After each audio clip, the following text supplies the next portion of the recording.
If you've ever wondered what your deliverability rate or what Google sees when it comes to your emails is and what it's looking like, this tool is absolutely incredible. So what this really does is it gets to show you the inner workings of what Google sees when you send emails to Gmail emails or Google Workplace emails. So this first video is going to be a really quick overview of what your stats should look like. In this example, I'm going to be showing you guys the crm.agentlocator.ca email, which is the email that we use when we send out listings from our CRM system. There's a really huge thing that we do to make sure that our email and the reputation of our IPs stays consistent, because we want to make sure that emails are being delivered to inboxes. So without further ado, let's actually jump into it. And as I said, I'm not going to go into the report and explain each part separately a lot. I'm just going to go through what the rates should be. And then if there's enough interest in the video, I may do a very detailed video to help you guys understand each section separately. So let's look at this last 60 days, not just the last 7 days. So to see what that looks like.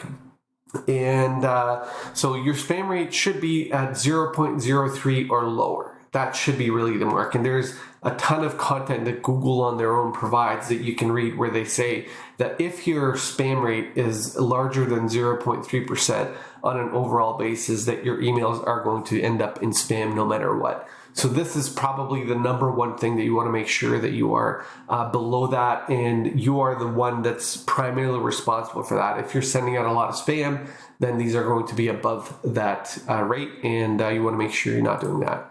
Your IP reputation should always remain high throughout the entire time. This should always be high. If you're going to medium, low, and bad, you're definitely going to spam.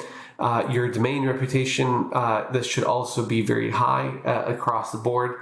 As you are the one that's sending the emails and nobody else can ruin that for you. The IP reputation is a bit different, that your other providers could create an impact on that, but your domain reputation should not be. The feedback loop should remain at a very low, in our case, 0.0%. If you're approaching anywhere near 1%, you definitely have an issue. Your authentication, your records, SPF, DMARC, and DKIM, these should all be 100% all the time. Your encryption should be at 100% the entire time. That should not dip below.